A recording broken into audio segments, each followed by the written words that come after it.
there was the one time that I actually went to court for a film production as a BYU student, which is like, wait, what? Actually went to court, not actually just filmed in court. Oh no, didn't just film in court, but had a production shut down and were issued citations for violating a locations permit. And it was this thing where, I had to get pulled into court and went there with an admin, but it all came from lack of paperwork and lack of responsible parties being there. And, I learned massive lessons. It emboldened me, but not in a way to like, oh, I can continue to break the law to make movies. But it was like, oh, okay, this is how this works. All of a sudden, it seems possible now to do hard things.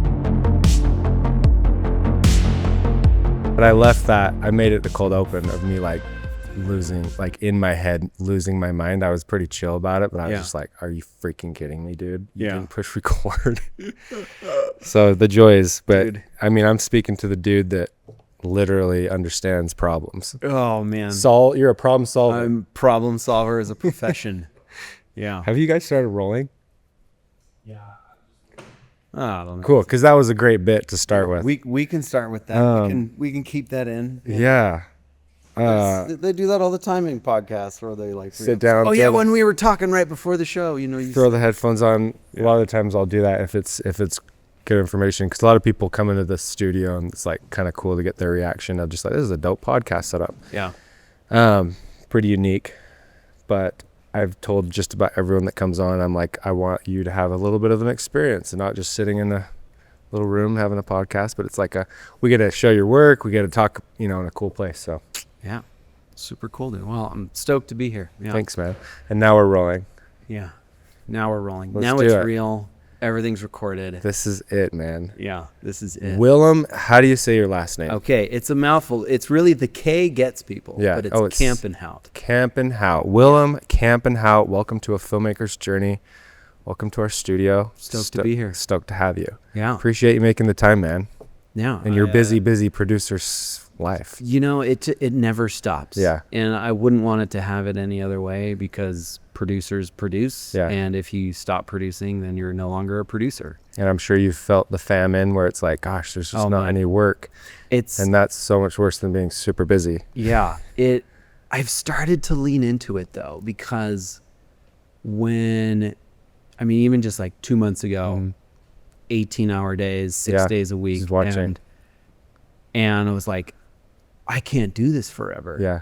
And so now when those, I call them rest periods, come up, it's like, hey, this is the time to sharpen the tools, to, work on all the little things, your processes and your systems, so that you can be more efficient and, just be more informed or educated, or read through contracts, or read through new agreements, or stay in touch with the news. So now I spend time with the family. Yeah. and that's the thing where like, you get to, I've been grateful enough, I've gotten to a spot where I know that the calls are going to come. Yeah.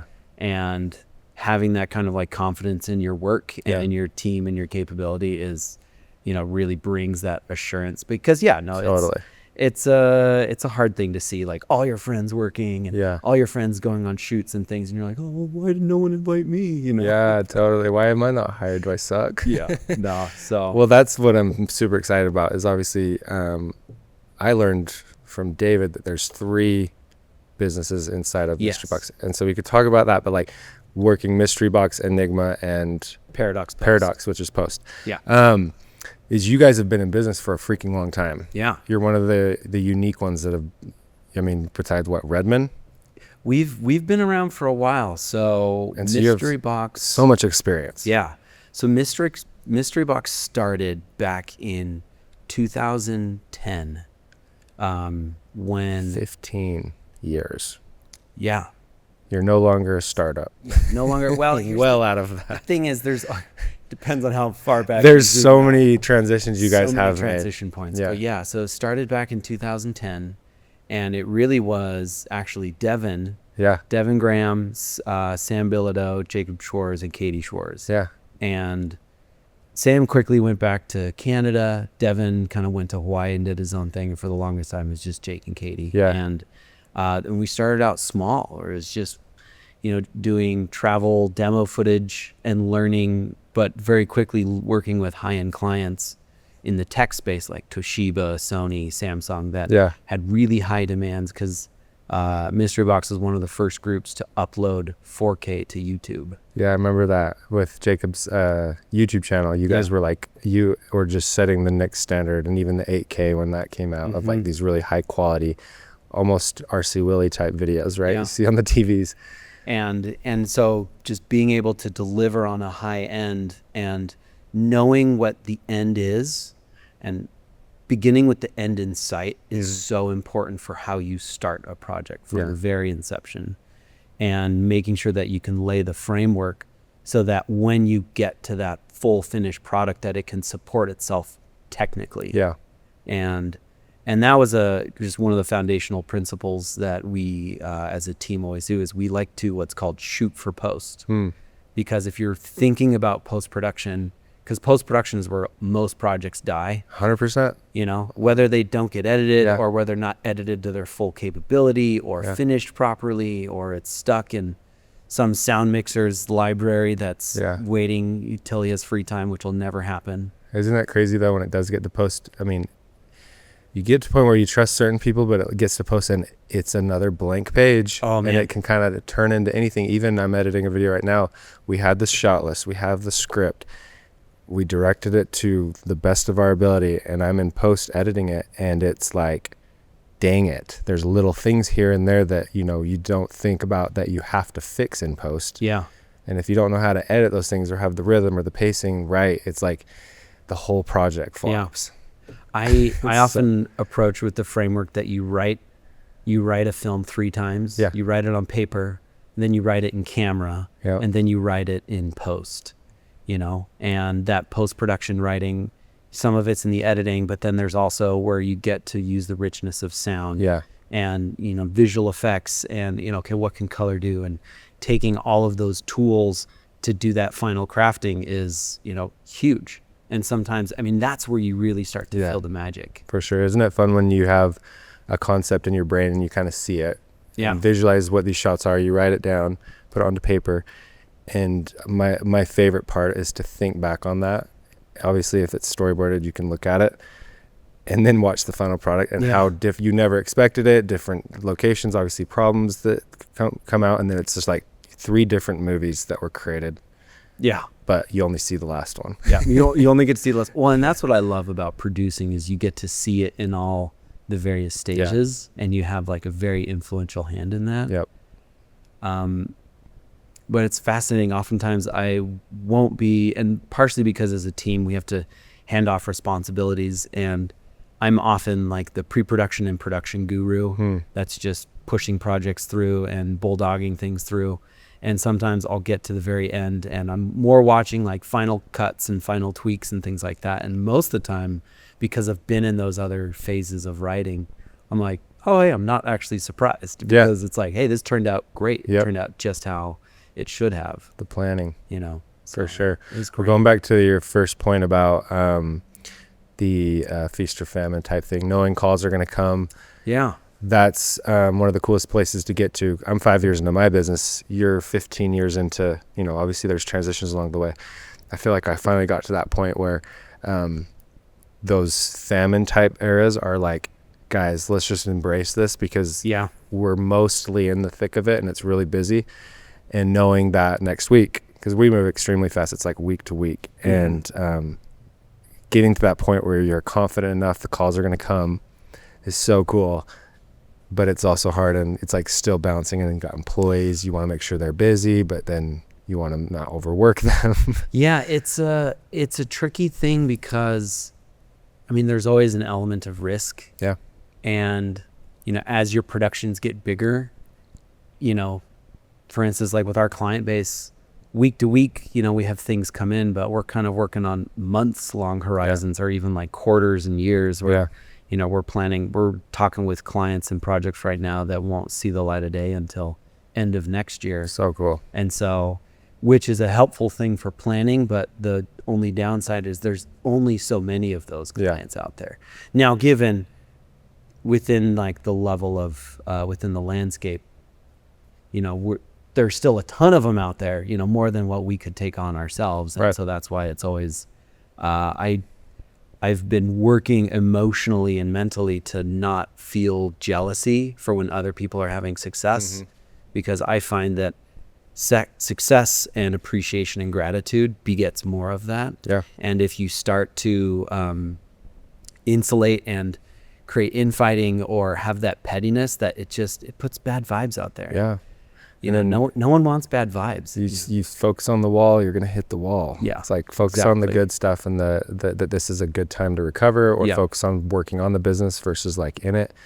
And it's like fitness though. It's like you have to have your build periods, you know, and then you have to have your cuts, you know, where the two things work in cycle together to, you know, just move upwards. Yeah. And Jake actually reached out to me. I hadn't spoken to him in a while.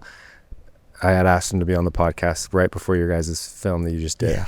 And then super about how I went through kind of a rough time in my business and we're on the way out. And he goes, dude, this happens every 2 years for us. And you get to a point where you start to expect it or see it coming and then prepare yourself for it. Yeah. And I was like, that's interesting. So I looked at my years. We're almost to 5 years. And I'm like, holy crap, 2 years of like, and then it was 2 years of like, oh shoot, there we go. Yeah. And now we're kind of back to that we're heading into that next 2 years, which has been good. It's like, dang, that's so true. I mean, and that's the thing is like, I feel as I've learned about the world and how human behavior works and organizational behavior, that as you start to see those cycles, when you're riding those waves, it's no longer as scary versus, you know, when it's your first time. Yeah. You know, it's been a month and no one's called you. And so, but that's what I love about, you know, being one of the partners at Mystery Box. And, you know, people ask me, hey, are you in the office today? It's like Monday through Friday, every day.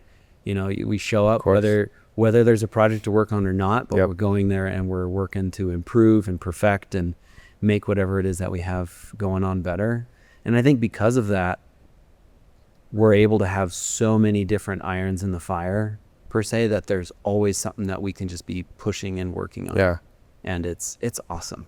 Dude, we came out swinging. We're on fire already. This is like, we talked about all the heat right up front. I'm excited to learn about you and your filmmaker's journey. It goes back quite a ways. And like I said, you have a lot of experience working for one of the bigger production companies in Utah.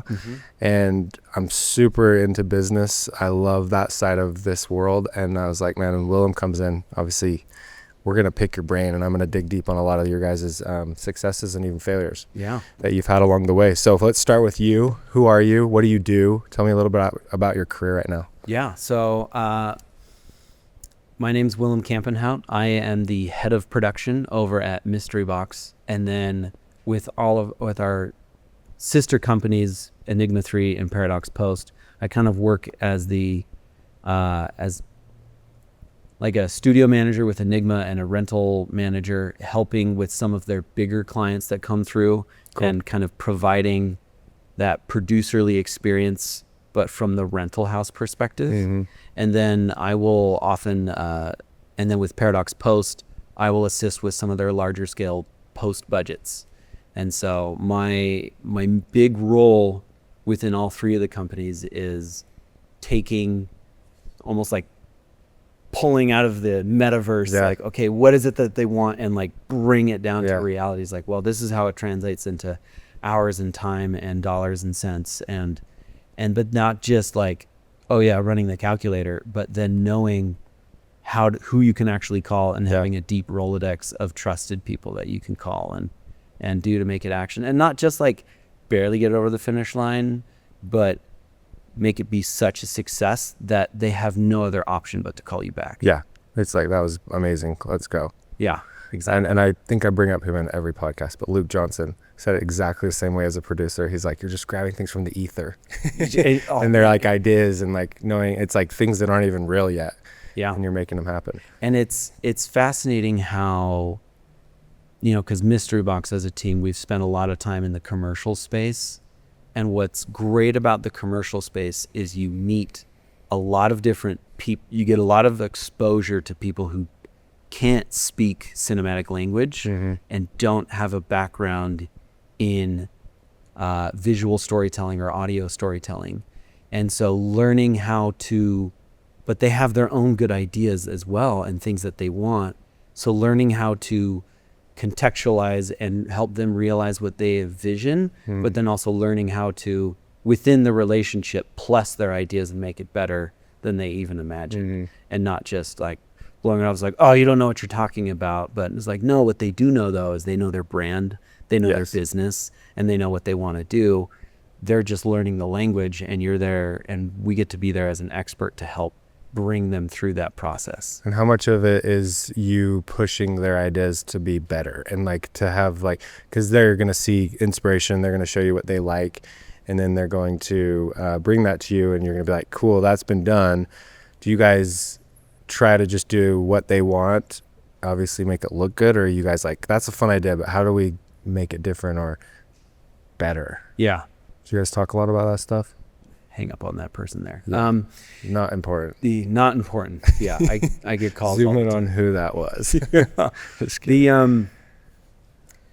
I feel if you're not bringing something to the project and making it better in some way, then you shouldn't be on that project. Because if you're just phoning it in and just doing only what's asked, then there's going to be someone that's hungrier and willing to actually bring more to it. And so anytime someone brings something to us the first time, we always look for ways that we can improve it, or take their idea and interpret it better for them. And that's the thing is, like, this medium is such a collaborative medium that even if they don't say it, they often want that. Even the great auteurs, they relied on, key technicians to help implement and execute on that. And so asking questions, learning how to ask questions is become a huge thing. And also learning how and picking up on those verbal cues that people give you when they're and read between the lines of what they're saying and between what they mean. Massive.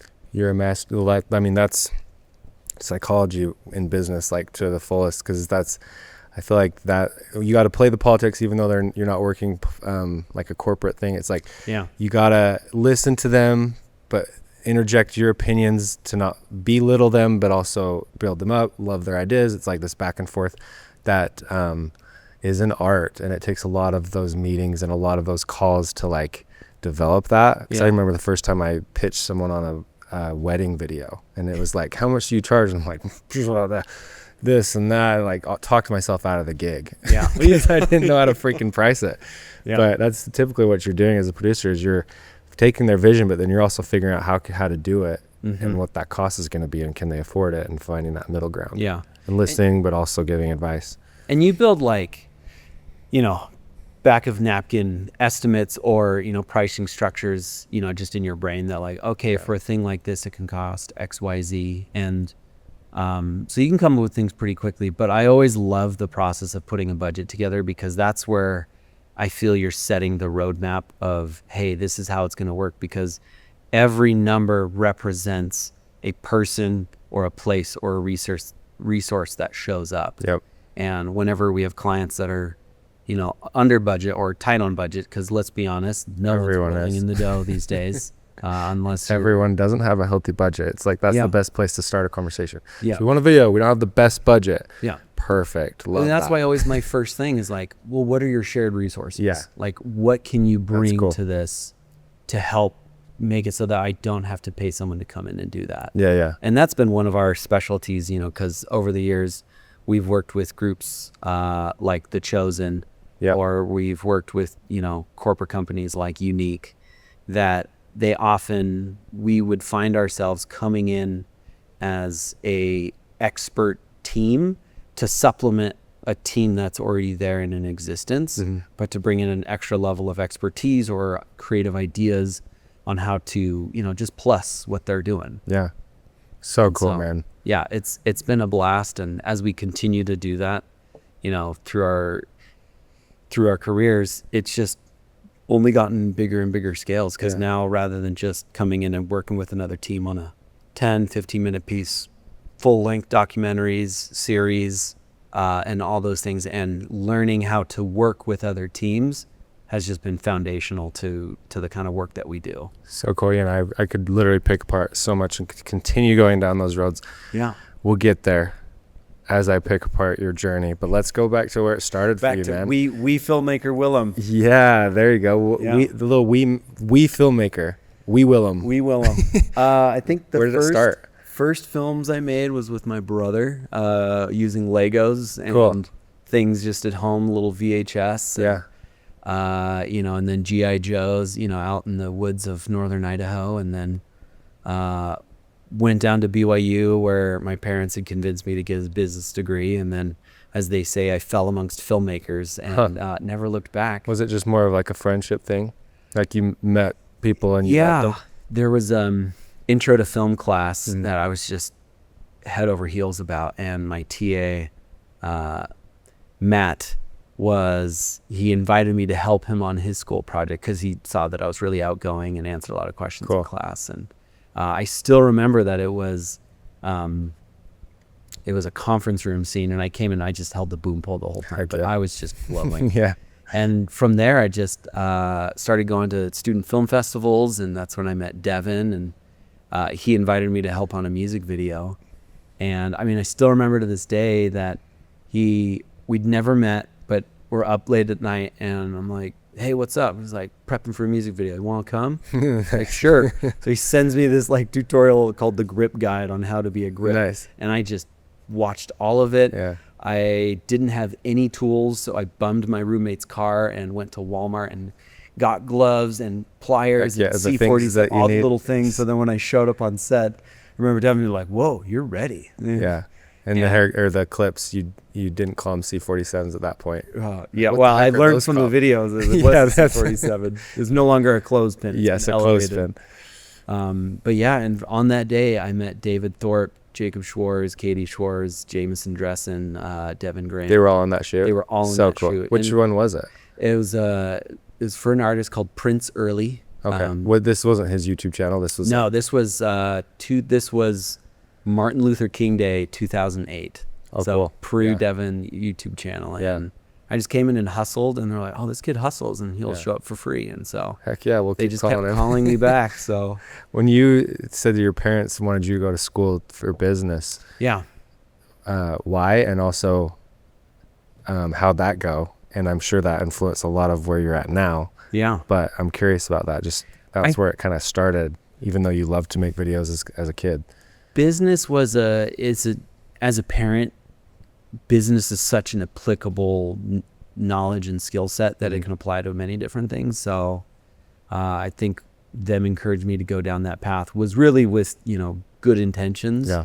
But all through high school, I was doing videos, and I was doing these kind of things. And I think, as a parent, you want your kid to be successful. And, so they just encouraged me to not go straight into film, but to pursue business. And but I ended up getting a minor in business, which is funny because more of what I do nowadays, actually, I am using those tools and things that I learned in that minor some more often than when I learned in my film degree. Yeah. Because especially at BYU, they probably didn't teach you much business at all. Well, you didn't go for a film degree, but you met. Sorry, I was like thinking, but you went for business, learned business at BYU, but their whole program really was like more theory based and. Yeah. So the BYU film program is based on theory as the prerequisites, but there's this undercurrent of all of these skills and tools classes that people can learn lighting, learn camera, learn sound and post-production and all those things. But there wasn't really like this is the business of film.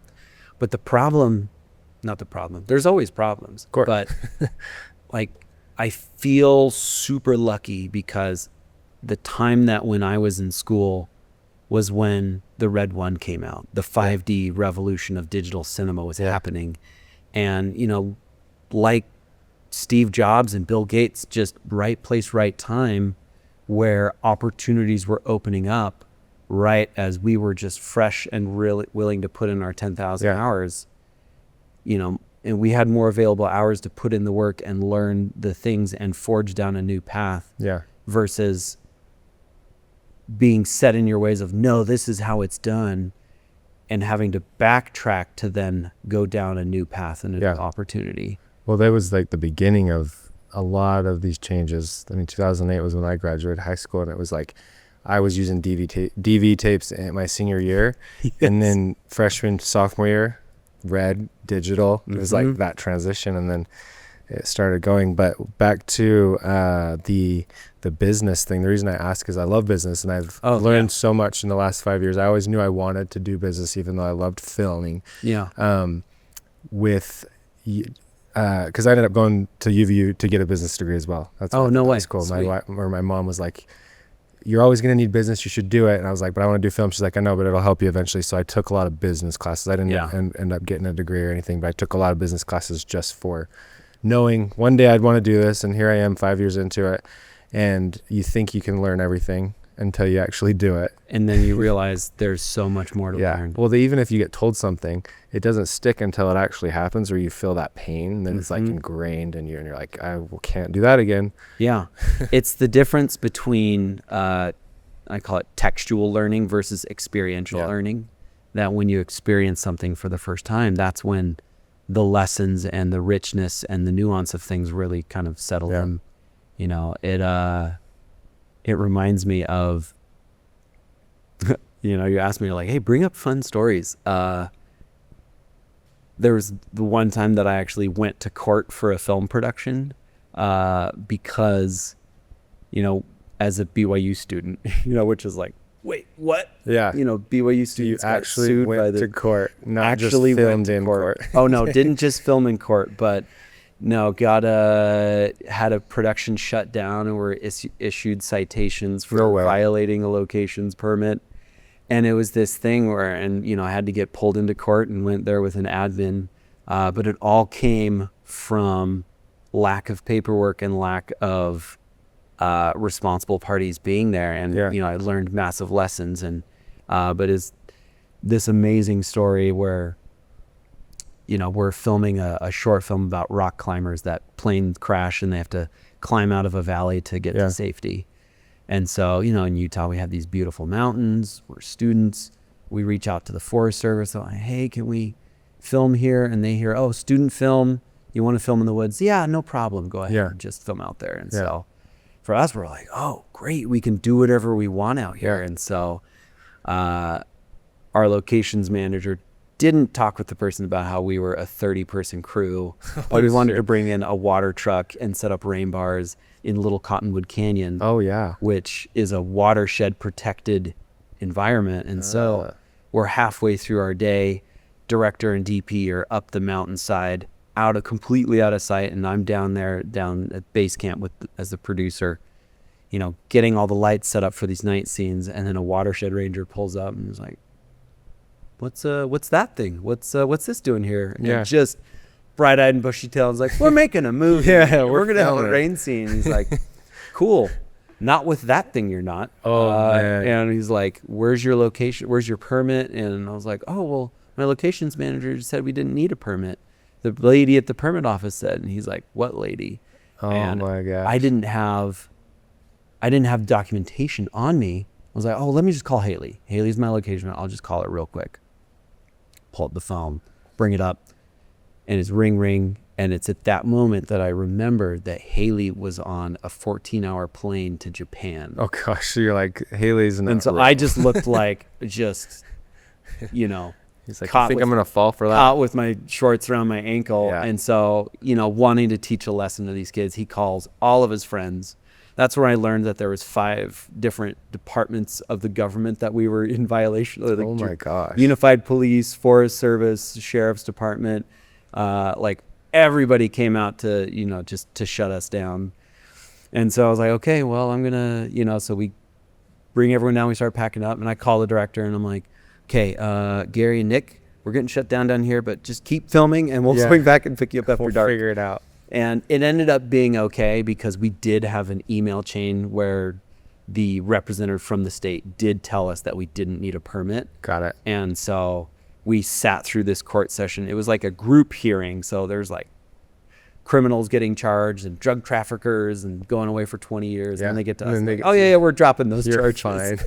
Like, oh, thank goodness. But yeah, me and Kyle Stapley from the BOU Film Program. That's amazing. Talk about like, early stages getting baptized by fire and having such a big crew. Because when I was thinking it was going to be smaller, and you think about all those experiences, I mean, everyone still does it, just ask for forgiveness. Yeah. You guys probably could have, I mean, if I was in that situation, you're kind of like, oh, we got forgiveness, we got to finish the film, but we had to ask, but you literally got like served, man. We got wasn't just hard, a little thing, slap on the hand. But the thing though is not that it emboldened me, but not in a way to like, oh, I can continue to break the law to make movies, but it was like, oh, okay, this is how this works. All of a sudden it seems possible now to do hard things. Cool. To do it right. Do it right. And there's an element. We were planning for a project in Israel, and I was talking with this fixer over there, and she's like, listen, if everybody wanted to play by all the rules, we would stay home and we wouldn't make movies, because inevitably you kind of have to be willing to push boundaries, both creatively, totally, but also, push the guidelines, because making film, making art, it's uncomfortable and it is inconvenient. And when you ask someone, hey, can we film in your house for a week, and you can't live there. Yeah. And we need to put you up somewhere else. And, oh, you have dogs? Yeah, we got to figure something out for them too. And you need to let us like repaint your walls and put holes in the drywall here and fix that. And it's a lot to ask of people. So, and it's the unknown, because that's the best part about a project, is when you say, look, here it is. Oh, I get it. That's why you had to do all this. Is awesome. But that initial, like, we're doing this, and they're like, this is dumb. Like, I don't believe in this until I see that. And you're like, see, this is why we had to do all those things. Yeah. And that's what's like fun, and that's what I love about producing, is you get to see not just what happens on set, but what leads up to those moments. Yeah. Like I remember we were shooting this project with Jeremy Prusso, who was a last minute call because Jacob was deathly sick and literally couldn't hold the camera, but he could sit at monitor with the client. Yeah. And so Jeremy came in and operated. But on our day one, we were filming this Easter project where we needed to have Mary running from Christ's tomb back to tell the apostles that, he lives. And we were, with really great creators and collaborators, had devised this really great script where they're visually pairing that with like modern day retellings of how we share good news as people. And it was day one was this beautiful moment where it's this father returning home in a taxi cab. Nothing is said as to like where he's coming from. But then his son comes off the porch, and they just run and they just embrace on the porch steps, and it just started snowing, and it was just this like beautiful cathartic moment where it was just pouring snow, and it wasn't even planned on. Yeah. And like when you're there on set, it was like, wow, this was so magical, and it looks really great. And sure, we had to throw up easy ups and some heaters. Yeah. But then as the producer brain, I'm thinking, wait, tomorrow we need it to be springtime 20 minutes away from here. Yeah. And my production designer sending me texts of like, well, here's our exterior landscape and it's covered in snow. Yeah. But then, miracles happen. Yeah. 2 hours later, it heated back up and all the snow was gone. And so you got it. and so like I got to experience that little miracle. I got to experience that little story that every time I watch it, I was like, I always think about those cool moments of how the art was made. Because how the art is made is almost as beautiful as the art itself. Yeah. And that's why AI won't destroy us completely. It'll get close. Fun. It'll get close. It'll get darn close. But it's those stories and those experiences. Oh, yeah, this is the one. Oh, no way. Yeah. Did you send this, or does Ben just wizarding out over there again? I sent this to the guys. But this beautiful moment here. So this just happened on this day. No plans for this day. No way. Look at that. Yeah. It looks like you totally. And we filmed this. We filmed this piece later that day. Thankfully, we were indoors. Yeah. But this was all the very next day. No snow. This was in Israel. over. This was in the Goshen set down in. Which why it looks like Israel. Yeah, and this was the day after that. So Cool. it literally graced us with this like beautiful snowy winter day, Wow. and then we got to have. Oh, cool. You know, springtime immediately afterwards. And this is Jeremy Prusso shot this. Yeah. So Jeremy was the camera op and DP on this. So cool. Yeah. Dude, that's amazing. We just had Jeremy on, which I'm sure maybe you saw. I saw. He's such a legend. He's a vet. So you met up with this, you were in business, you met up with this awesome team that were about to change YouTube and business, and anyway, blaze a path. Yeah. Tell me about it from there. Okay. Of course, this is going to happen Of every course. 5-10 minutes because that's what you do. Listen, it's as they say, the best way to book a job is to book a vacation because as soon as you're on vacation, everyone's going to call it. Well, real quick, your post you did about this is my setup, and like literally it's like Slack messages and like a project manager, and it's like that is it's like constant moving projects, answering questions, always swiping, planning back and forth, communicating, budgeting, managing different productions. I mean, phone calls, I'm sure, constantly. Phone calls, and that's the thing, is that, you know, even today I've worked on 3 separate budgets for 3 separate clients, and you're kind of like always pushing, you know, one a little bit at a time. I sometimes look at directors or producers that all they have is just one show. Yeah. And I'm like, man, you know, grass is always greener on the other side of the fence. And they're looking at you like, oh, I'd love some diversity in what I'm doing. Yeah. And I got a taste of that a little bit this summer because there's this TV show coming out through Angel Studios called The Wayfinders. Cool.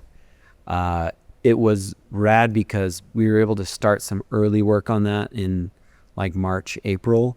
And I still had some other client work, but then come June, it was just like full time, this one thing. And thankfully I had a great team that was able to pick up the slack in all the other ways because you don't want the business to die. Exactly. You want those projects after the big one. Yep. And just learning how to pace yourself, but then also being willing to commit and just go full intensity into something. It's a skill set. And, that's cool. And that was one of the things I learned early on with Jake and Katie, because in 2015, because they started Mystery Box in 2010, I went on a mission, went back to school. I did the trifecta at BOU where I produced a capstone, I directed a capstone, and I shot a capstone. Nice. Just trying to get all the experience. But coming out of school, I was like, I want to be a producer, because I had AC'd, and I gaffed, I lit, I shot things. I knew all of those technicals, but I realized that the way that I can contribute the most and bring the most value to productions was as a producer. Because oftentimes, at least within the student space, you were finding that, producers were the person who ends up just willing to take responsibility, but doesn't know what everyone else is doing. Yeah. Whereas I like to approach it from the side of like, hey, I know what everyone's job is because I've done that job. You can have some sympathy and I can advocate for them and give them the best possible avenue to succeed. But also know when I can call them on their stuff too, you know. 100%. When I've had gaffers be like, hey, no, this is my kit thing and it's $1,000 a week. I'm like, no, it's not. I'll give you 100. And he's like, okay, yeah, you're right. So I'm like, it usually works. Yeah. Learning those negotiating skills is paramount. Yeah. But yeah, so 2010 Mystery Box started, and largely Jake and Katie for a while, shooting a lot of foreign international footage, working with tech clients. And then when I came on in 2015, it was mostly as a contractor coming in and filling in as lighting, assistant directing, or helping with AC, camera, a whole slew of different things based on the project. And then in 2016, I just became an official member of the team over at Mystery Box. And it was just 4 of us back then. It was Jake, Katie, Sam Bilodeau, and myself. Yeah, I remember that crew at that Pleasant Grove office. Yep. Which came about soon after I joined the team. We were up in an office up in Bluffdale, and then actually really close to here. Really? And then we moved down to that Pleasant Grove office and made it our own, and then we just started growing. And it was in those Pleasant Grove days that Jake asked me, he's like, hey, can you, because I got hired initially as a UPM to manage productions, run budgets, hire crews, kind of help take care of those logistics. Yeah. And then Jacob asked me, he was like, hey, I've got all my camera stuff in my basement. Can you come help me organize it? And started going through spreadsheets. And I still remember, I was like, Jake, we could probably set up a rental house with as much gear as you have. Because he had people coming and borrowing gear and renting stuff, but there wasn't a system to it. And so that was the early days of what inevitably became Enigma 3, you know, which after we did exclusively camera rentals for a couple years, when 2020 happened and Mystery Box was just bursting at the seams, we had a little mini camera rental house, editing bays and production office. It was we had 2 producers and an office manager that all shared a conference room table, and it just that first one on the left or the right?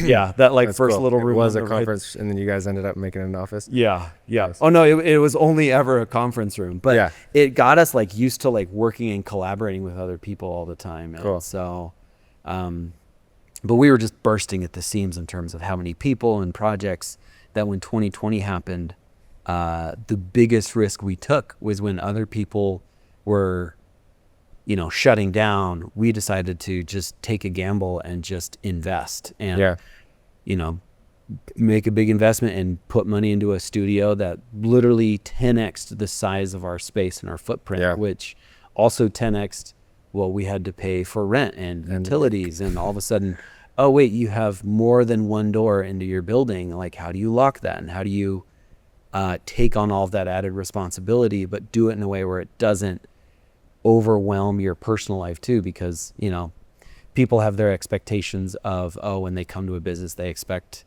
you know, Tyson Media, they want to meet with Tyson, but helping people understand is like, oh, hey, no, when you work as a team, you can go further together than you can alone.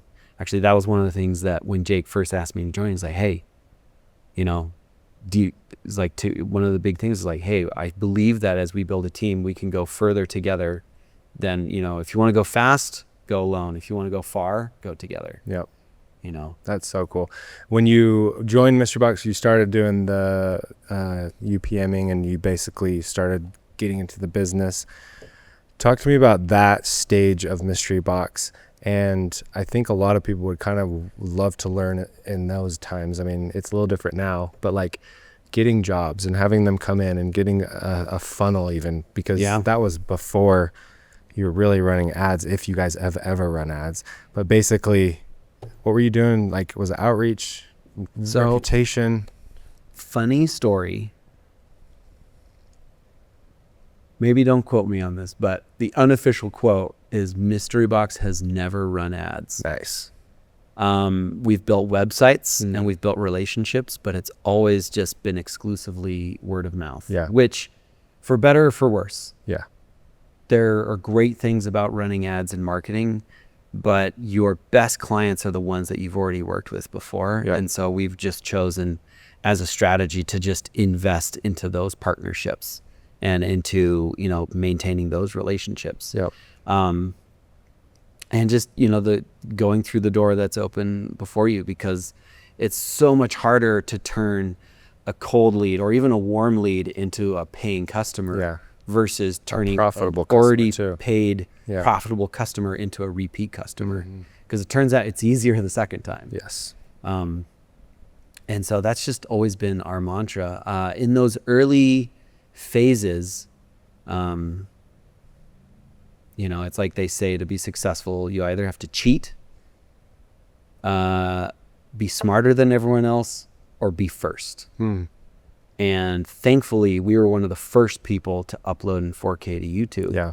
And we found this little magical thing where the Jacob and Katie Schwartz YouTube channel is just known for having really great content. And what we found is that within your larger tech companies, there's subdivisions that are responsible for sourcing footage. And it's not the CMOs, it's not the C-level execs. It's, you know, a guy who's just, one of his responsibilities is to help license footage. And they would just go to YouTube and search 4K footage beautiful. Yeah. And they would find our stuff. Yeah. And, you know, they're very particular because they would show it to their internal guys, and, you know, their internal nerds would be like, yep, this is the footage that works and that is really great. And so that was our early stage of word of mouth, was just being discovered natively within a platform, and then it just gets shared around. And even as employees at these tech companies have changed names and changed roles and new people come in, they still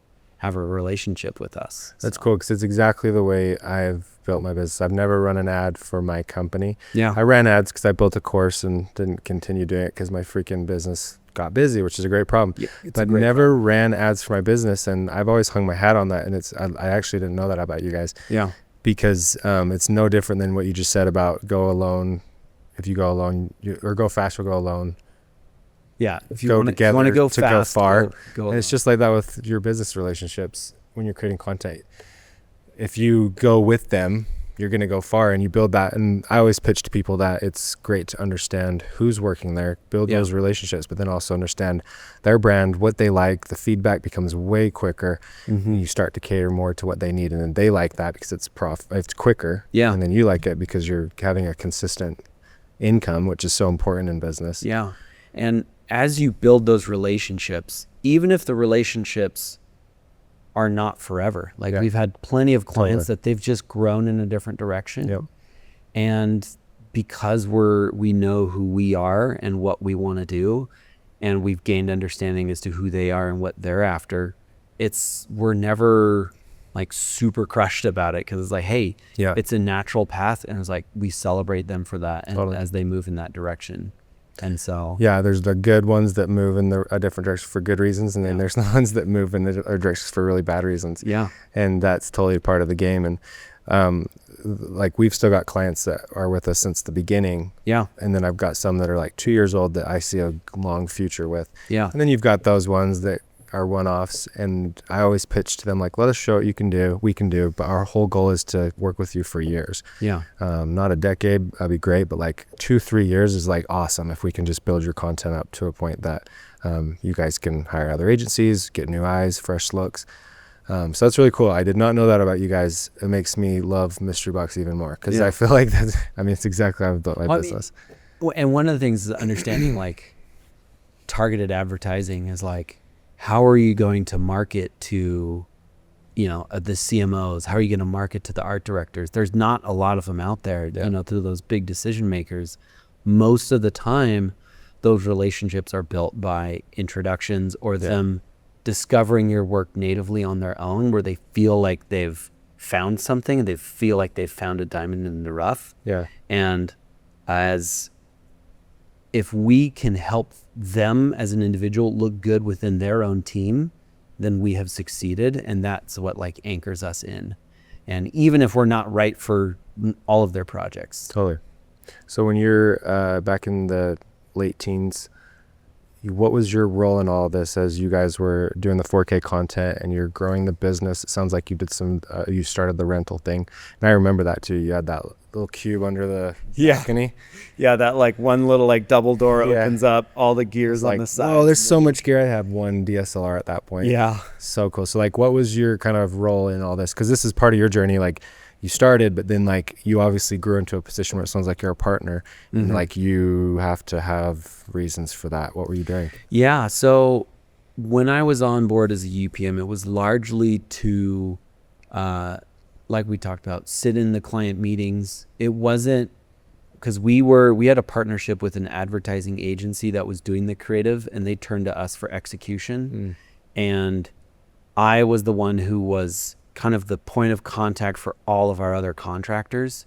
And so I got to know the local film community, the local film crews really well, good hiring practices, who was great to work with, who was, not the best to work with, and learning that landscape, and then bringing as a funnel that landscape into our individual productions. So that was like my job as the UPM. But then inevitably when we would go and do these demo footage shoots, it would be 3 guys and a camera, and you can't just like, well, I'm just the numbers guy. It's like I had to put my hat back on of ACing and doing camera builds and balancing gimbals and, problem solving those cameras and those technicals, because life is all about solving problems. And you don't get rid of problems. You just change what those problems are. Totally. And, as we've been able to grow in different ways, like, I just love solving problems. It's just, I'm hooked on it. So. Yeah. You've got the mind for it. Yeah. If you've been doing it this long, you still have a smile when you say it. Yeah. That's amazing. And as you started to implement the rental house into that, you were managing that as well and building the system for it. Yeah. And it was mostly due to, I was in touch with all these other contractors that we'd bring onto our productions, but then it allowed me to be like, hey, if you need something for your shot or for your own other shoots, we've got some resources there as well. And it's actually been, I love it because I love helping other people. Mm-hmm. I love contributing to other people. And if I was just a producer, I can't produce everyone's things, but that's what I love about being a partner in running a production company, a post house, and a rental company, is that no matter what someone is going on, there's always something I can offer them. Yeah. But the key thing for me was to learn how to not be offended if they say no, and that's okay. And so, if like, hey, you need some bigger lights, great. I've got some things that you can use. All you have is a script and a bag of money and you need us to put it all together for you.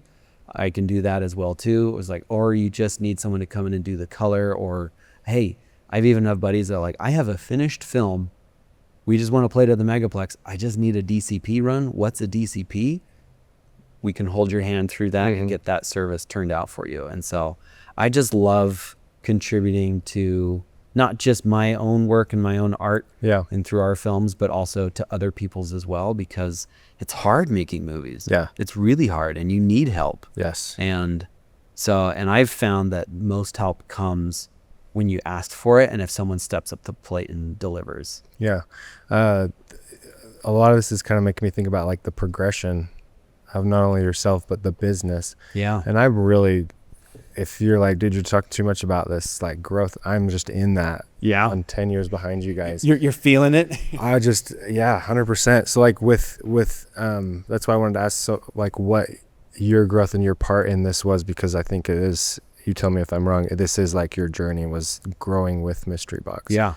And as very much so. As you get to 2020, and if there's anything before that, sounds like COVID hits, but then I know you guys invested in UPM. Was that what it's called? Oh, you partnered with them, or UFP, that's right. Yeah. Because I used to rent lights from them. Yeah. And so in 2020, UFP, which was Matt Long's lighting and grip company, we were doing camera, and Mystery Box needed a bigger space. And we're like, hey, let's go for broke. Let's just get something more than we need, and let's add a studio onto it. So we took UFP grip and electric. We took Mystery Box camera rentals, slapped them together, and that formed Enigma 3. And one of the hardest things that we did was adding a studio onto that. Yeah. Because it's one thing to have a studio that you just use for your own pieces, but then when you turn that into, oh, hey, someone else can come in and use it. It's crucial for that side of the space. It's the difference between running a hotel and living in your own home. Yeah. Like just polar opposites in what their expectations are. Yep. What are the systems and workflows? How do you manage client expectations? How do you hold them accountable to those expectations? And what do you do when they say, oh yeah, we're going to have a crowd of 200 to 300 and 600 people show up, Yeah. And so it's been an amazing learning experience over the last 5 years. And I feel like we're starting to like get into a really good rhythm with it. And I've rented you guys' place, and it is massive. It's so big. Like, it's unbelievable. Because like I obviously have a studio and we rent it out, and it's hard enough to get this place rented, but also the upkeep and just keeping it clean. When I showed up to your guys' studio, I think it was like a Sunday, so like no one was working, and it was just like the cleanest, just biggest place ever. And I was like, holy smokes. So like, I don't want to jump too far ahead, but that whole like transition into taking that next step of Mystery Box, how do you get to that point where you can invest? So this does kind of come before that. How do you get to this point where you can invest in a bigger place? You've got the capital, the income, whatever, to get to that point. Is it 10 years of like building up a big cash reserve from all of your businesses? Is it like an investor comes in? Like, what was that next step to get to, I feel like, the pro level? Yeah. Like you guys were like in college, and then, you know, you get the work, and now you're at the NFL. I think this is when it kind of goes into, I think the answer to your question, and I advise people on this all the time, because I have people that come and ask me, is like, hey, should I drop 60 grand on this camera, or should I buy these lenses? And the thing I always tell people is, you got to understand your pipelines. Yeah. Where is your consistent work coming from? Mm-hmm. And if you want to break into a new pipeline, is that pipeline strong enough to support it? Mm-hmm. And when we chose to, you know, heavily upgrade, we were seeing a pipeline open up within our county for a need for a bigger space and an all-in-one location to be able, we saw that there was a bigger need for a one-stop shop for space, lighting, and camera, and production supplies, and all of those different things. Because a lot of those resources already existed up in Salt Lake. I was say Salt Lake, yeah. But some of that, and it may have come earlier than what was really needed, but it was things like there was an opportunity, and we were like, hey, we could either cheat, we could be really smart, or we could be first. And we're like, let's be the first one to have a big, you know, Hollywood size studio, a full-blown stage that you can build houses in, or bring semi-trucks into, or buses, and have all the tools and the capabilities to have it there. Yeah. See, this is it. Yeah. Some of the things, and it's that doesn't even do it justice. Oh yeah, that's only one half. Yeah, I was gonna say there's the psych side, there's the little bit better angle. Yeah, and it comes to things like working smarter, not harder. Yeah, you know, because within a tight budget economy, like you'll see that truss that's sitting above the psych. Yep. I believe it's the only motorized truss in the state. Go up and down. Yeah, with push of a button, the whole lighting grid can lower, and then you can do with a 1 to 2 man lighting team with pre-rigging your ceiling in 3 hours what would take a 6-man team 3 days. That's amazing. Because I've seen it. Because you don't have to have a scissor lift, and you don't have to have a scissor lift, and then you can, you know, just work safely on the ground. You don't have to have certified harnesses and people that know how to use scissor lifts, and just the time it takes simply going up and down and like, oh wait, I need this clamp. Yeah. Jump off. So cool, man. And getting it all into like programmed lighting where it's all RGB, and it's just allowed us to make things that you literally couldn't in any other way. And so when you got this space and you were taking that risk to get to the to be the first in Utah County. Yeah. How does the word get out? You guys aren't like, you know, a Devin Supertramp or these people that have like a huge following, social following. Yeah. You guys have a big network. You know, but part of knowing yourself, I'm going to put my shoe back on so the wide camera doesn't see it. But part of knowing yourself is also knowing your faults. Yeah. That we are great filmmakers, strategic mindsets, creatives. We understand the technical. We're not great marketers. Mm-hmm. And I still have people, I literally on my way here, and I had a location manager calling me. He was like, oh yeah, I hear you guys have a studio down there. It's like, it's been around for 5 years. Yeah. But, you know, we could do better at marketing. But again, kind of going back to our core principles, we've just been building it word of mouth. And some of that is, you know, if you start with your core customer and build out from there, you kind of get a great understanding of what is needed and wanted within the community before you kind of go that more traditional, and not Hollywood, but more like Silicon Valley, where it's like, hey, we think people are going to want this. Let's get private equity to invest millions and millions of dollars into this thing. And then you launch it and you spend all this money in developing, you launch a product that no one actually wants. Yeah.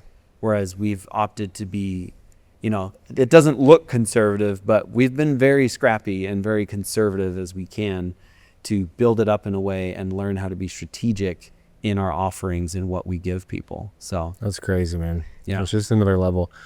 And I learned this with David when he was on here, that I didn't know. I thought it was just Enigma. I thought Mystery Box went away, and then you guys also have Paradox. Is that about when you started to transition, or did you learn, because it was Enigma, wasn't it? And then you guys were like, this isn't working, we need to have 3 separate entities. So before Enigma came about, Mystery Box is a production company. It ran productions, but it was also doing post-production color for other production companies. And that was Sam, right? That was overseeing. Yeah. And then we were also doing camera rentals. And so you were already doing those 3 so things. we were already kind of doing those things, but we found a lot of branding confusion that people were, I was like, wait, especially to folks coming from out of state into state who weren't familiar with us, and they would look at our website and be like, wait, are you a rental house? Are you a post house? Or are you a production company? Because they like to be able to associate, you know, that shared understanding of like, oh, this is a post house. This is how things operate. Yeah. This is a rental house. This is how things operate. And it was when we moved into that new studio that we were like, okay, we can operate as one company, but we need to have 3 very distinct brands. Yeah. And that's when we separated Enigma 3, Mystery Box as the production company, and then Post being Paradox Post. Cool. And so we've got our own branding, our own websites and t-shirts and swag and stickers and so cool. all those things. When you're doing that stuff, and I don't recommend it. It's so hard. I was gonna say, it's so hard. It's so hard. When you're going down those roads and you're building all these things, which are essentially working on the business, there's all these things that are happening within the business. And you tell me if like this is more of a Jacob question, or if like totally Katie would answer this, but like working inside the business to keep it going. Yeah. Was that your role while maybe Jacob and Katie are building the business? But I know that they are also producing and also DPing and directing and working in the business. But then you tell me you have websites, you have these things happening where you're building a studio. Like, how the hell are you doing all that stuff? And your team doesn't seem like it's massive. Is it now? But maybe back then it was smaller. We're still pretty You see, I have like tiny. a gajillion questions. Yeah. It's How'd you do it? Lack of sleep is a key Hustle, man. key performance metric. Grit. And it takes that level of commitment from key contributors where I've given up on the concept of work-life balance. It's harmony. It's That's what harmony. I say. What do you say? It's like work-life integration. Yeah. You know, That's a great way to say it. Where I know just recently when I was going off to produce the Wayfinders, I told my wife, Lindsay, I was like, Lindsay, I'm leaving town for a job for 3 months. I just happen to sleep at home at night. Yeah. And that just clicked for her. She's like, I get it. Yeah. And it was just this wonderful treat where she knew how to approach the relationship. And when I had an early day or had a late call and could do breakfast with the kids, it was just like this magical moment. Yeah. But she also, as a filmmaker, got it that, hey, it takes this kind of commitment, and she was prepared to not have a 9-to-5er, you know, and when things are, you know, when we're in that tool sharpening phase, it slips back a little bit more into 8-hour days where you can have a little more regular rhythm into life. But yeah, the biggest thing is just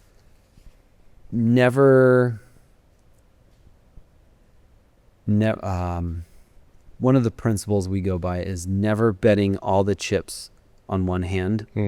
I often, you know, coming from a Dutch heritage, I often love shipping and sailing analogies. And I look at Mystery Box, Paradox Post, and Enigma as our port, as our port city. And each of our projects is like a new ship going on an adventure. You crew it up with people, you give them the resources, and you put it out to sea, and hopefully it comes back. But you're never going to take everybody from the port and commit everything and put them all into one ship, because you have to keep running the port. Yeah.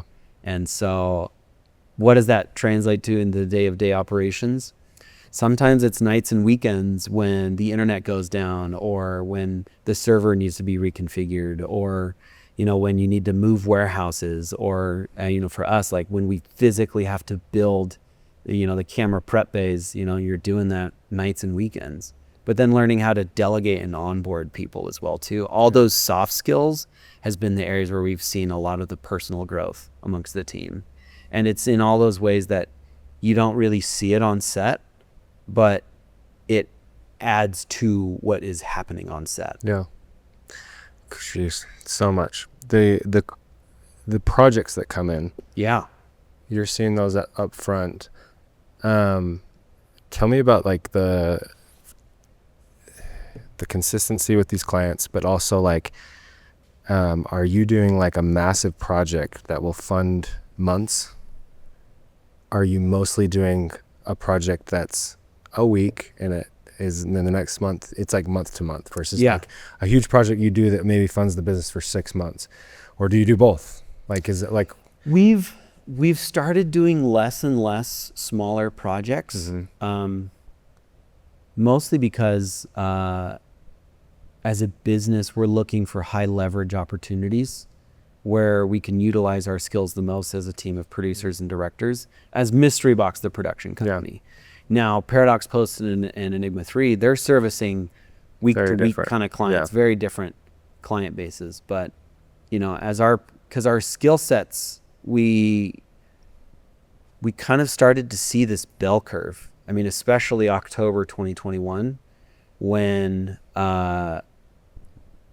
and that's one of the things that I love about just being so connected with the film community is you kind of start to see trends. But October, I can tell you, October 20 was 21 or 22. I think it was October 22. There was this high demand of spokesperson type videos, people selling internet products, internet services from their garages, from these little small shop lots, and shipping things out.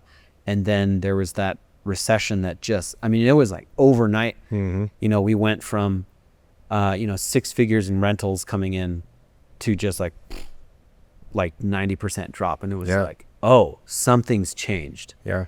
And so then, which then informs the production company that we're seeing this steepening bell curve of your clients are either going after boatloads of micro content or they're going after one big tent pole.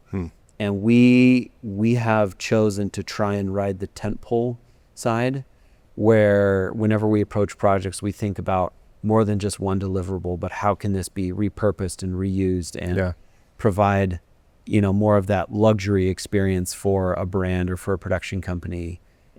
Because there's as you serve high value customers, you then can provide high value service to them as well too. And we've found that we're better at that game than mass amounts of commercials, because there's a certain level of overhead with every production. It's exhausting after a while. Doing wedding videos every weekend is just not in the cards anymore. Yeah. So cool. We're really talking a lot about the business that you're in. Yeah. And more like, I want to now figure out from 2020 on of like, where are you at in all of this? You're UPMing, you're producing. At this point, as things shifted, what is your role looking like now? What is your life looking like? The direction you're headed? Yeah. Talk to me about you. Talk about me. Inside of Enigma and Mystery Box and Paradox. Yeah. So I'm not, the day-to-day operations of the rental company is now being managed by Joshua Jackson and Matt Long and the team there. So if you come in or call in or email, you'll be working with them. They'll call me in if there's like a particularly big client that's coming in, because oftentimes producers don't know what gear is or what are the things they need, and I will sometimes come in and just help advise. But now I spend my day-to-day operations more is on the Mystery Box side, meeting with clients, reviewing scripts, putting those into budgets, but then also meeting and networking with UPMs and producers and directors, because we're now reaching out more outside of our own creative team. Yeah. And we're steering a project, but then realizing that like, hey, we could bring on new DPs or new directors to help helm this project, and to work and expand what our team and what our capabilities are. It kind of goes back to that question of like working in it versus on it. You say you're working more on it than you are. Still working in it in the sense of like production to production, but the areas where I feel we get to work on it is within our own internal systems and improve our efficiencies. One of the game changers has just been leaning into automations to reduce the amount of administrative work that needs to happen. Yeah. because I'm really proud that our little team of producers can accomplish the work of a production office of like 7 to 8 people, because we've built some systems and processes in place so that when we roll into a project, we don't need to onboard a new production coordinator, or we don't need to have a dedicated casting director or a locations manager.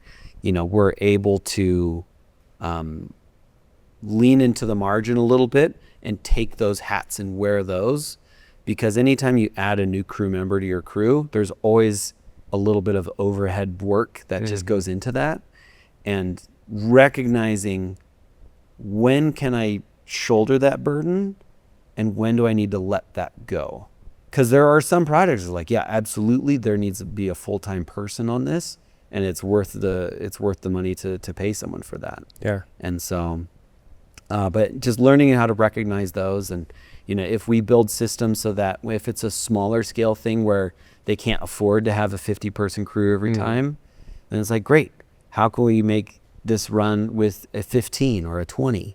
And do we have the systems in place where it just doesn't completely burden down our leadership team in order to accomplish a project like that? So interesting. And there's 2 questions that kind of come from that, and that's these systems and processes, but then the crew members and hiring contractors versus like actually hiring employees.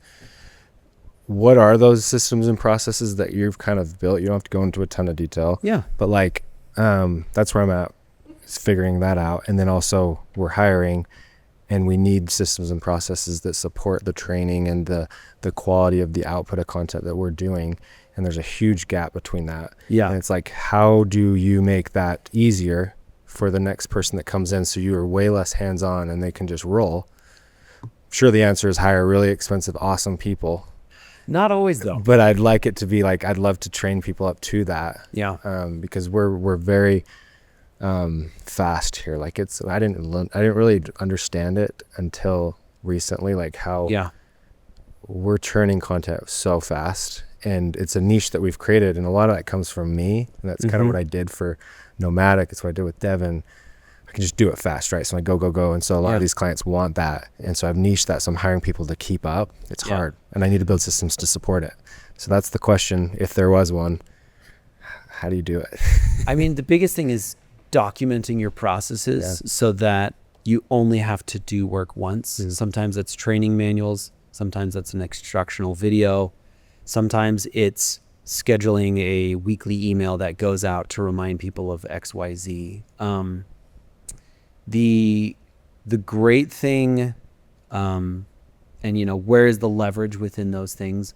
Inevitably, you kind of want to find those mutants within each space that, because contract work really fits well for production. Yeah.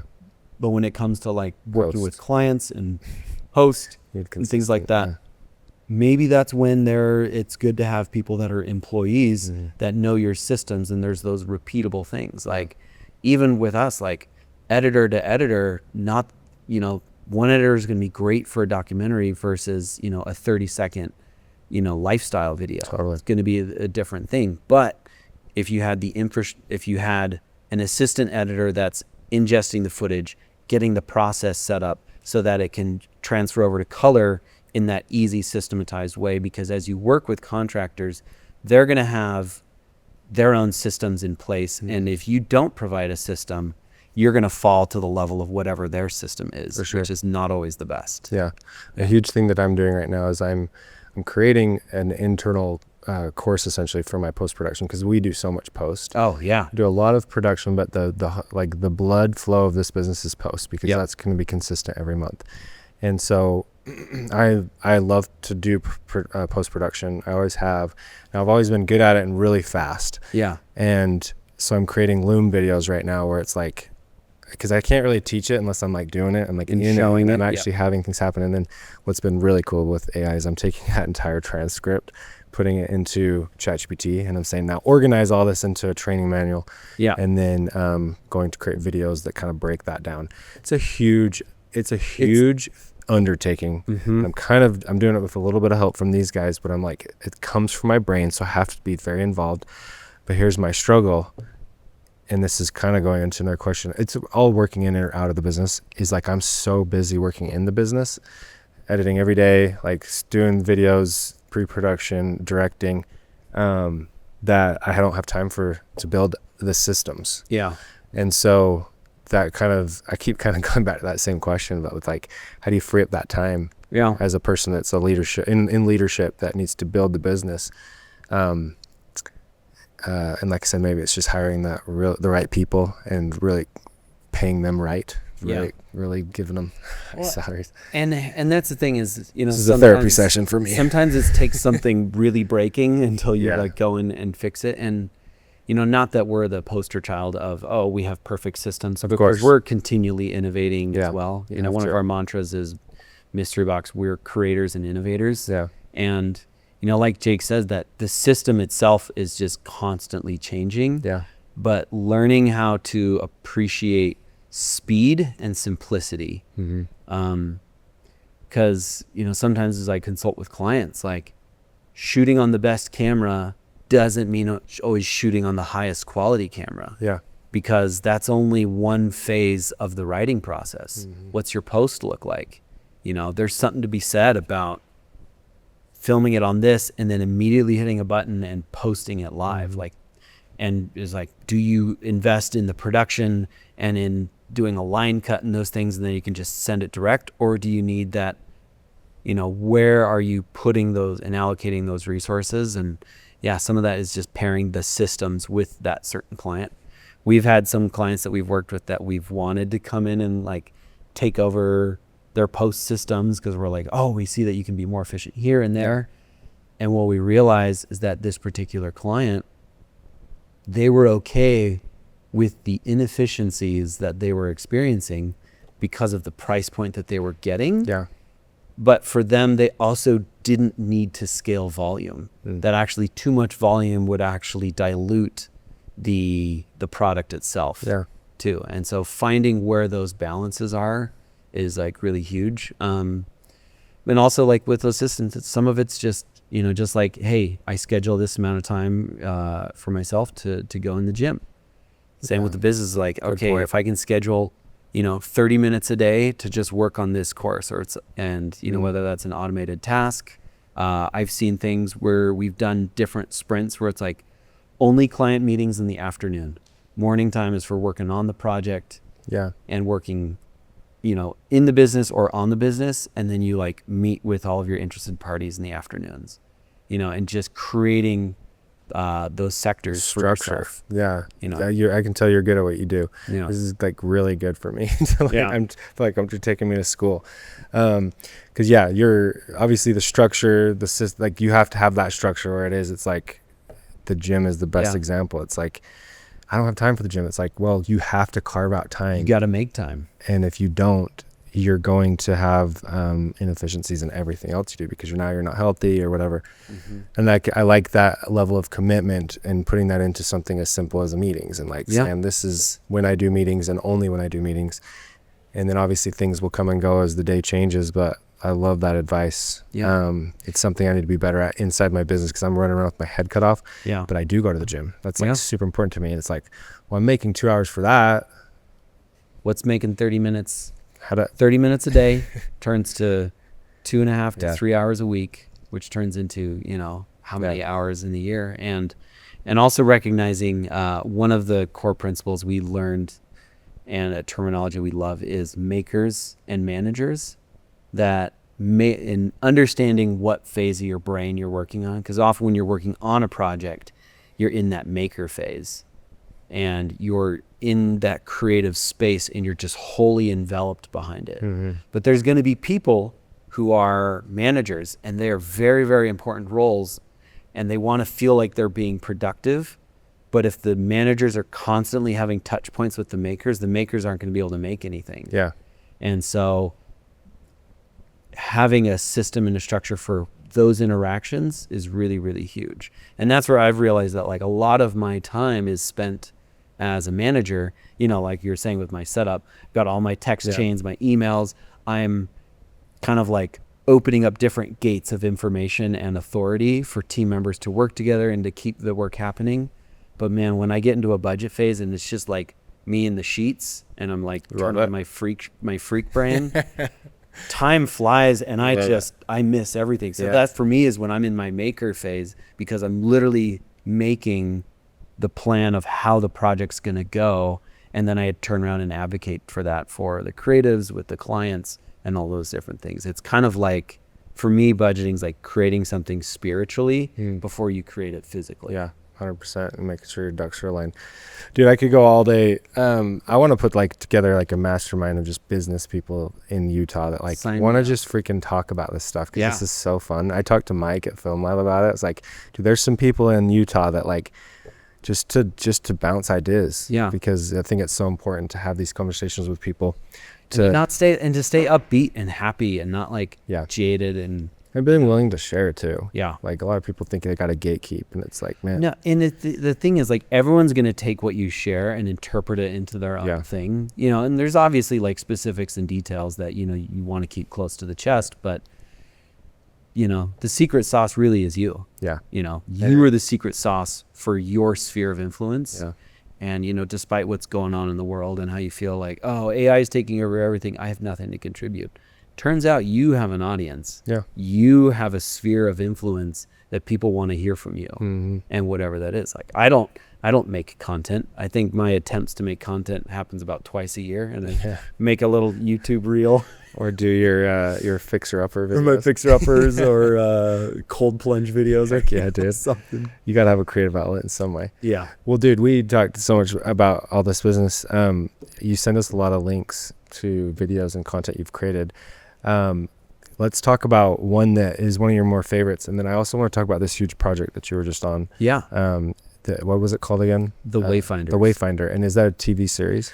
So it's a TV series that's being distributed through Angel Studios. Cool. It's coming out this Christmas. There's a pilot episode that's out right now that I did not work on, but you can see this trailer here. And you say you didn't work on it, you didn't edit it, but you produced this. So this was made as a pilot piece. So this is the pilot piece that Angel did, but it shows you the scope and scale of the project. Yeah.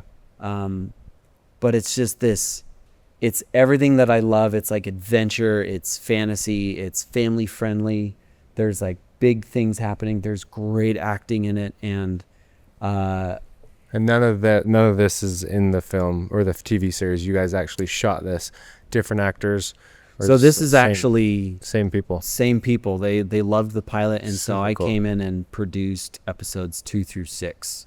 Gotcha. Utah unit. See, it shows you how much I know about TV. So this is episode 1, essentially. Correct. It bring you guys in to take 2 and to finish. And that's like so typical for new TV shows anyway. Yeah. And that's what's been really fun is, moving from the space of making commercials and even like your own feature films, because we've done multitudes of feature docs. We have a feature historical action film I can't share the trailer with it yet, but it's like in the process of getting distribution. We need to window that release, but Tamerlane, which we filmed 3 years ago, it's been a journey. So cool. But all those things prepared me to come onto this TV show, and have a crew list of 135 people, and that's just one of the units, and there's the unit that's filming things internationally as well too. And, but taking on something of this size and scale has just been radical. I'm sure that's a lot of moving parts. Yeah. A lot of problems too. Mm-hmm. What's one that you're most proud of besides if it is that one? What else would you say that another one I'm super proud of is this little documentary feature that we made called Artifact War, where it's literally the opposite of this, where this one's a small documentary where we're telling the story of how these archaeologists, one of them being an exiled minister of antiquities, from Syria, when ISIS started moving into Syria and looting museums and blowing up historical sites and murdering archaeologists, they were like, what is going on? We have to do something. And so this guy, Amr al-Azam, put it basically like Indiana Jones, puts a team of people together to infiltrate and go undercover in ISIS and to recover and track artifacts that are being stolen and sold overseas. That's crazy. Yeah. And so, but doing all of this on a self-funded budget where you literally are, wearing 12 different hats and, putting whole shoots together, but make it look like a big picture thing, and how do you make Utah look like Syria? How do you, learning from, going to court for Little Cottonwood Canyon, learning my lessons. So then when we have to shut down a road in central Utah and turn it into an ISIS checkpoint, make sure that we dot our T's and cross our I's, that we have all the permissions to do it, but do it in a way where it's not going to make the film totally unprofitable. Yeah. Because you can spend, if you have an unlimited budget, you can do whatever you want, but it's not going to make it good. Yeah. Oftentimes, like, good cinema comes out of having just barely not enough time, barely not enough budget, and just, letting that creative juice fill in the gaps there. When you say this is self-funded, does this idea come to you guys and you guys say this is worth our investment to then distribute and sell? Yeah. So our editor, Evan Carpenter, he didn't even go to school for video editing, but he was a archaeology major. And this was his professor, was happening while he was in school. And Evan just wanted to tell this story and eventually convinced the professor to tell this story. And we were able to connect and go film some reenactment scenes in Turkey and, get a camera guy into Syria to do some interviews and, getting a lot of archival footage together to kind of piece together this story that otherwise couldn't be told, because documentary gives voice to the voiceless. And it was really special to be able to give these people a voice within the West as to, like, hey, this is what's going on over here.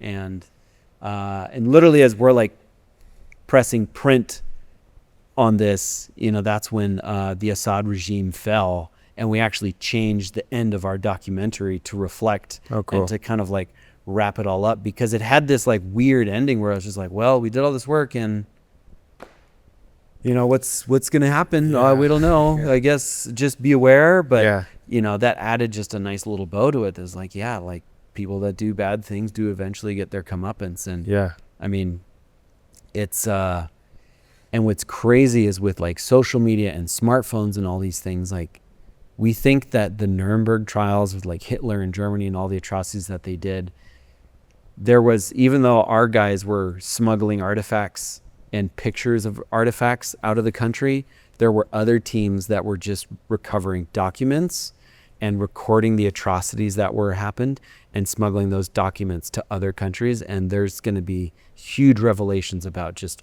everything that was going on there. Wow. And so, but again, like, what are Utahns doing? Telling this story. And some of it was that Amr fled Syria because he feared for his life and was given an opportunity to teach at BYU. Wow, that's crazy. And so, and that's how we just got connected with him. And he's had other people ask to tell that story, but he appreciated that we were coming at it with an authenticity to do it right and to tell the story well and not just glorify it and glamorize it, but to really get to the heart of the issue that there are big, spoiler alert, there are big tech companies that are doing things and not really caring about the impacts that it has on the people that they're doing things to. And even the world. Yeah. Because that's one of the crux points in this, is that they find that all of these pirates that are stealing things, they're selling them and they're making their way westward, and people are just selling them openly on Facebook Marketplace. And Facebook's response is very lackluster in terms of being able to stop what should be illegal activity and documenting it and helping bring it to a stop. Instead, they're like, no, but if we can't shut down those groups because we get X amount of ad dollars from those groups. And so just seeing those flaws in the system, and like, that's crazy. Tough. So this was one of your favorites because you had to do so much for it, or like, why was this one your favorite? This one was one of my favorites because I got to work really close with the directors, Evan Carpenter and Jacob Schwarz, take such a big story and be very targeted and like, okay, how do we tell this story through visuals to impact the audience in the best way? Because we did all these interviews. I think we did 3 days of interviews with our like kind of key characters, and then we went into editing for a year, and then we come out of editing for the year, and Evan's like, okay, I've got my 90-minute documentary, and here's the scripts for the reenactments. And it was 70 pages of reenactments. And it was like, how do I film an ISIS checkpoint? How do I film a jet that's firing missiles at a car driving down a road? How do I film guys smuggling artifacts in and out of the country? How do I film all these different pieces? And that's where, you know, as a producer, working with the creatives, because they write these big scenes, but then knowing my team, like, okay, if we shoot it like this and approach it like this, we can get production value out of X, Y, and Z. And knowing prop makers that can take pictures and create 3D scans and make fake artifacts that tie in with real evidence, and doing those things and seeing that story come to life was just super rewarding, especially because it allowed me to connect with an audience that has felt very underserved. We have been really blessed to do a ton of work over in Central Asia, Kazakhstan, Uzbekistan, you know, and now with Syria. I served a mission in a Muslim country, and I feel that their voice is often misinterpreted, and that there's like major Islamophobia about their practices. And so being able to like tell a story from their perspective was just really rewarding for me. It's opened a whole new struggle of like finding a space for that voice within the West, but you know, your problems don't go away, they just change. So it's cool. I feel like the one thing that's cool about it is I feel like we could do an entire episode on just the stories behind films. Oh man, and just that one. Yep. And I want to ask all of them, but for time's sake, I do want to kind of transition to where you're at currently, and where this is all headed. Where is Willem headed into the next 5 to 10 years? Like, what does that look like for you? So right now, where is Willem at? Also, where would you like it to be? Yeah. If the world is perfect. Yeah. In a perfect world, Willem would be greenlighting a TV series and 2 feature films every year.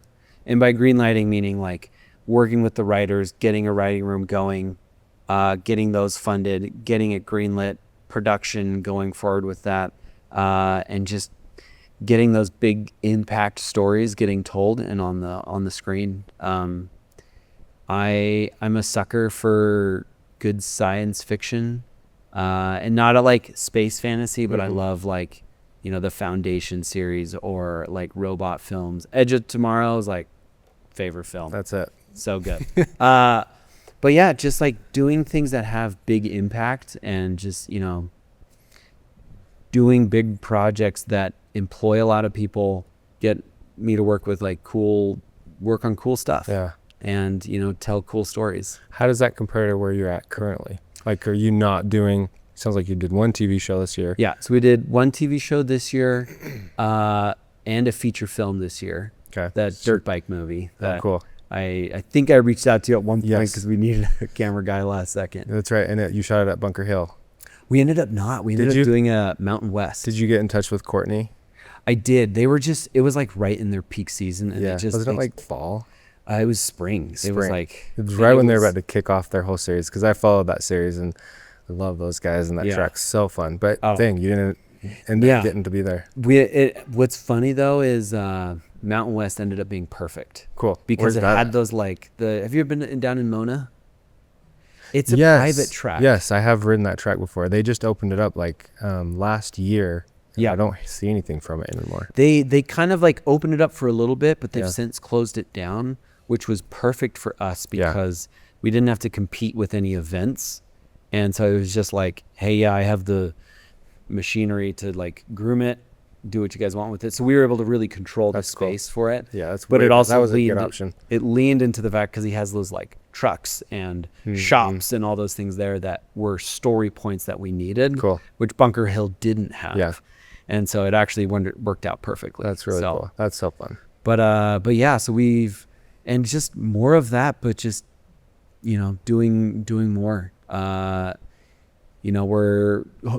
We're looking good about doing another series next year. And then I've got another couple of feature films that are like on tentative ground, just waiting for, the final stamp of approval on funding and investments and those things. And so I want to like break that whole thing down. Can you give me like a high level view of, you've got a TV series that might happen next year. Yeah.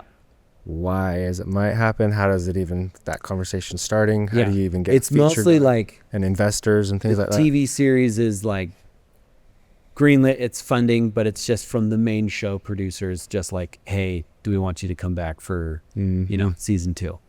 All things are looking good. There was always talks about it, but you learn to not bank on something until, pen to paper. Yes. Kind of thing. And then it's like different conversations and then I'm having, because I'm in the corporate world where it's like I'm talking to businesses. Sounds like you're talking to like, is it studio heads or other production groups that have their intellectual property that is theirs, and they're looking to hire a production company. And they're looking to hire that person that can wrestle it out of the ether into practicality. Cool. And that's part of the relationships. Like they trust you guys. And so we have that one. We've got we're going to be shooting a little proof of concept here shortly with with a group of guys that have a really good proof of concept that has some serious potential investors, but they just want to see some proof. So we're going to put that together. We're in the middle of developing other just like TV and episodic shows that are long form narratives, and just seeing, which one lights and which one catches fire. And any one of those taking off would just be fantastic. And so each one of these is a group of people or someone that has something come to them, or it's an idea, or they create it, and then they are saying this has potential. Then they go and look for funding, investors, and in that time, they need a proof of concept. So then part of that funding is to create a pilot essentially, and then they hire you guys to create the pilot. And if that's awesome, the investors are like, here's our money, go do the big one. That's so cool. That's the simplified version of that. Because oftentimes you can tell a lot about a project within like the first 30 seconds. Just like when you turn on a TV show, it's like, oh, am I going to like this person? Do I want to invest my time into this? And that's why studios now, they want to see a pilot episode, or they want to see a proof of concept that just captures the idea and the genesis behind something. Whereas like, oh, hey, is this going to work? And what's the capabilities of those groups to execute on that? And so it's kind of fun, because when you're in that smaller level proof of concept, you kind of use your more commercial filmmaking. Where totally, if we look this way or shoot this way, we can get good production value. But the thing that I love about running a series is it leans more into like those business skill sets, where it's like, hey, it's one thing to show up on set. It's one thing to show up on set, for a week, and then just take 2 weeks off to just recover after you've destroyed yourself. It's another thing to figure out, how do I show up every day and do this every day? Just like I heard it from a different context, but it's like, like cortisol is good, if you run into the bear in the woods. But if the bear follows you home every single day, that is not good. And so learning how to, do marathons versus sprints, because series work and feature works, they're marathons. But it's what you can create with those is just so awesome. And so you're in a good place right now. We're doing things you want to be doing in the next 10 years. Just more of it. We're right on the precipice, because about 2 years ago we were like, hey, we kind of want to start to move out of commercials and into narrative storytelling. Now we still have some commercial clients, but a lot of their storytelling now is within like a narrative realm. Like we're working with a group that wants us to make a series of 14 little short films. That are all like loosely tied together. It could be a feature, but it might be delivered in this format. I was like, great. It's big, it's complicated. There's a lot of moving parts to it. It's a nice, big, juicy problem to solve. I love it. It's great. So fun. And so that's dope. You're doing, I mean, I'd love to hear that from people when it's like, this is what I'm doing and this is what I want to be doing. Or it's just, I want to be doing more of what I'm already doing. And I think that's peace. That's happiness. Yeah. So stoked for you, man. Yeah.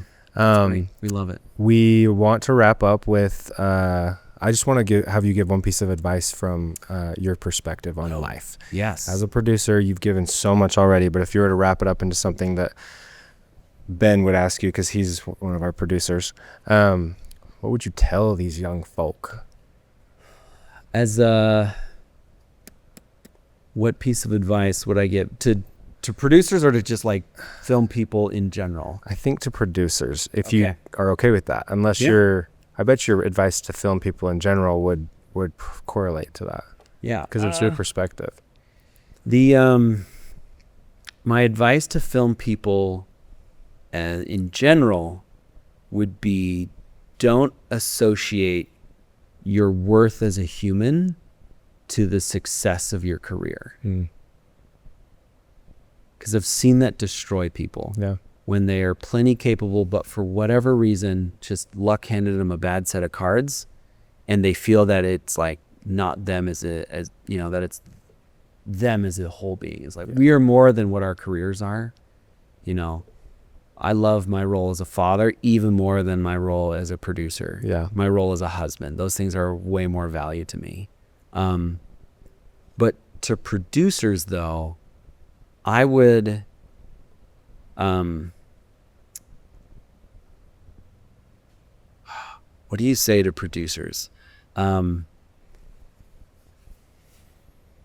this mantra that I go by, that when the going gets tough, the tough get going. Yes. You have to be tough. Mm-hmm. It's gonna be hard. Hopefully you don't have to go to court, but you're gonna make mistakes. Yeah. And if you bring your integrity to it and your best, that's all that you can do. But also know that there's always more to learn. As soon as you show up and think, oh, I know everything, that's when you're most likely to fail, because there's always something new. There's always a new piece of technology or a new bill that's passed or a new law in place. And so just being hungry for learning and improving is the single most helpful contribution that's been to me as a producer. I love learning. Yeah. I love financial news. I feel it's a good way to like understand what's going on in the world. Because I don't know if you know this, but money kind of runs the world. Yeah. And so if you see where the money's going, it helps just give context, and it brings me peace to like, oh, hey, this is why X, Y, and Z happened. Yeah. And I always tell people too, never work for free. Well, you can work for experience. Yep. You can work for connections. You can work for portfolio. And one day, maybe you can work for dollars. Yeah, that's a good point. I like that. That's a good perspective. I'm going to start making people work for experience. Yeah. Yeah. It's not free. So, yeah, it's not free.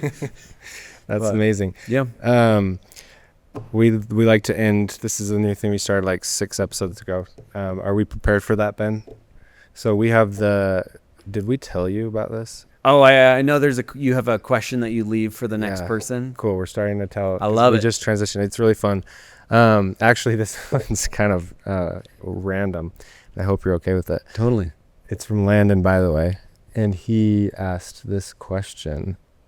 Oh. So, yeah. Our last 5 videos he said. I was kind of like, oh, shoot, buddy. We're getting into some personal shit. I will let you preview. And then if you like, you want to show us the last Oh, man. one that you've saved to Instagram on your phone.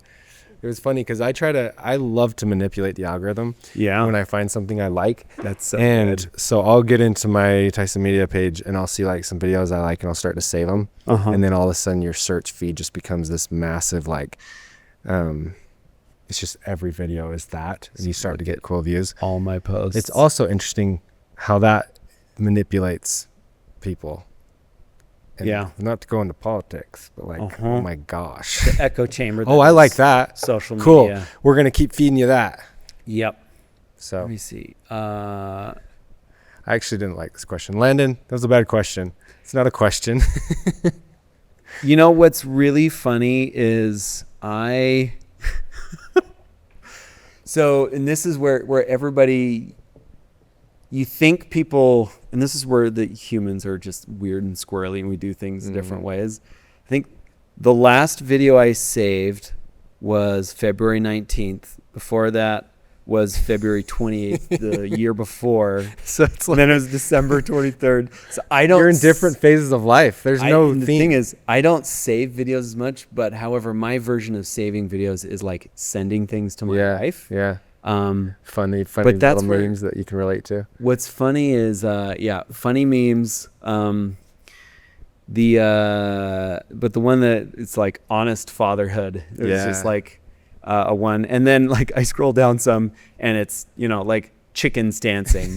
Saving that for my son. Hey, this is great. And that's where, just like having those fun pieces and moments there, and that's good for your mental as you're going through the craziness. And that's the thing is like I use social media to connect with people, to kind of observe and see and learn and see what people are doing out there. And I love it, man. And so now we want to turn it, and not knowing who our next guest is, who they'll actually be here tomorrow. What kind of a question would you pose for someone that you don't know that you're just curious about? And it can do with film, it can do with life. Yeah. You can just don't make it about the last 5 videos you saved on your phone.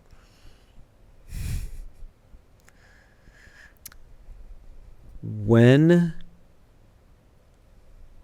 was the last time you had to say no and there was big repercussions because of it and you knew what those were, but you were still willing to like say no? That's a good one. That's like deep. Yeah. Because that's dealing with like ethics. That's dealing with your personal values. Like it could be, I love it that. Could be a lot of things. It could be money. It could be, yeah. I love that. Okay, cool. We'll make sure we pose that question to that guest. Well, this is a filmmaker's journey. This is your guest, Willem Kampenhout. Got it? Yep, got it. Thanks for joining us, man. Hey, thanks for having me, Tyson. This was a blast. Perfect. And the stretch. The stretch. They make fun of me because I do this at the end of every episode. Oh man.